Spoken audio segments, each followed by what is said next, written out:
కల్వకుంట్ల తారక రామారావు గారు అధికారం కోల్పోయినటువంటి బాధ సహనంలో ఎక్కడికక్కడ వారి కార్యకర్తలను రెచ్చగొడుతూ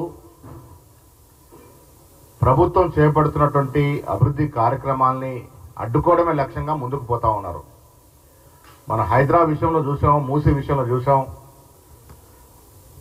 లేని కాని పోని చెప్పి అవాస్తవాలు ప్రచారంలోకి తీసుకొచ్చి ప్రజల్ని భయభ్రాంతులు గురి చేసే కార్యక్రమం నిమగ్నమై ఉన్నారు. నిన్న కొడంగల్ విషయంలో జరిగినటువంటి కలెక్టర్ దాడిలో ఈ దాడిని మేము తీవ్రంగా ఖండిస్తా ఉన్నాం, గర్హిస్తా ఉన్నాం. ఏ అధికారైనా ప్రభుత్వ కార్యక్రమాల్లో నిమగ్నమై ఉంటారు. అధికారులను అడ్డుకోవడం, అధికారుల మీద దాడి చేయడం అనేది చాలా హేయమైన చర్య. దీనికి శిక్ష తప్పదు. కేటీఆర్ నువ్వు శిక్ష ఫేస్ చేయాల్సిందే.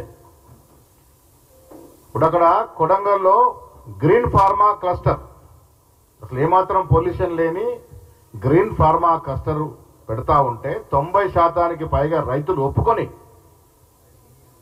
సమ్మతించి భూములు ఇచ్చిన సందర్భంలో ఒక్క గ్రామంలో జరిగినటువంటి ఎపిసోడ్లో అక్కడ అసలు భూమి లేని వారు వచ్చి దాడి చేశారు. నేను కేటీఆర్ని సూటిగా అడుగుతా ఉన్నాను, ఆ ప్రాంత వాసులు గారు అక్కడ వాళ్ళకి భూములు లేవు, వాళ్ళ భూములు పోవట్లేదు, ఎందుకు వారు దాడి పడాల్సి వచ్చింది? ఇదంతా కూడా కుట్రలో భాగంగా ప్రభుత్వాన్ని డిస్టర్బ్ చేయాలనే కార్యక్రమంలో భాగంగా వారి కార్యకర్తల్ని, వారే ఒప్పుకున్నారు వారి కార్యకర్తలు అక్కడ భూములు లేని కార్యకర్తలు, ఆ ప్రాంతంతో సంబంధం లేని కార్యకర్తలు తాగి వచ్చి కలెక్టర్ మీద దాడి చేసినారంటే ఇదో కుట్రలో భాగంగా జరిగింది.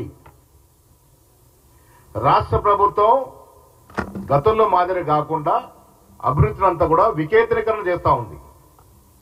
గతంలో హైదరాబాద్కే కేంద్రీకృతమైనటువంటి అభివృద్ధి పలు ప్రాంతాలకు విస్తరించాలని క్లస్టర్లుగా విభజించి పలు ప్రాంతాల్లో అభివృద్ధి కార్యక్రమాలు కంపెనీలు తీసుకొస్తా ఉంటే మీరు ఓర్వలేక ఈ రకమైనటువంటి దాడులకు పాల్పడుతున్న విషయాన్ని తీవ్రంగా ఖండిస్తా ఉన్నాం. వాస్తవాలు బయటకు వచ్చాయి.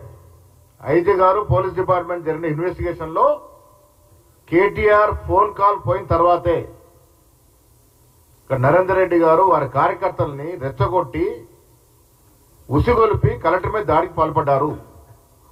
కాబట్టి దీంట్లో మొదటి ముద్దాయి కేటీఆర్ఏ. మేము ప్రభుత్వాన్ని విజ్ఞప్తి చేస్తా ఉన్నాం, దీంట్లో ఎవ్వరిని కూడా వదలడానికి వీల్లేదు. ప్రభుత్వ కార్యక్రమాల్ని, సంక్షేమ కార్యక్రమాలు అడ్డుకున్నాడు ఎవరైనా నేరస్తుడే. కేటీఆర్ దీంట్లో భాగం ఉంది కాబట్టి ప్రభుత్వం దీని మీద నిష్పక్షపాతంగా స్పష్టంగా ఇన్వెస్టిగేషన్ చేసి చర్యలు తీసుకోవాల్సిందే. అభివృద్ధి విషయంలో కాంగ్రెస్ ప్రభుత్వం కాంప్రమైజ్ లేదు,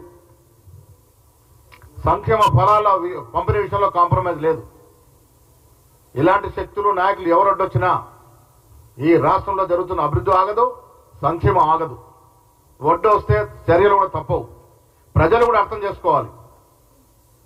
నేను ప్రజలకు విజ్ఞప్తి చేస్తా ఉన్నాను, అక్కడ జరిగిన దాడి సంఘటనలో ఆ ప్రాంతవాసులు గారు అక్కడ వాళ్ళకి భూములు లేవు, వారికి నొప్పేంటి, బాధేంటి? రైతులు గారు ఎందుకు దాడికి పడవలసిన అవసరం వచ్చింది?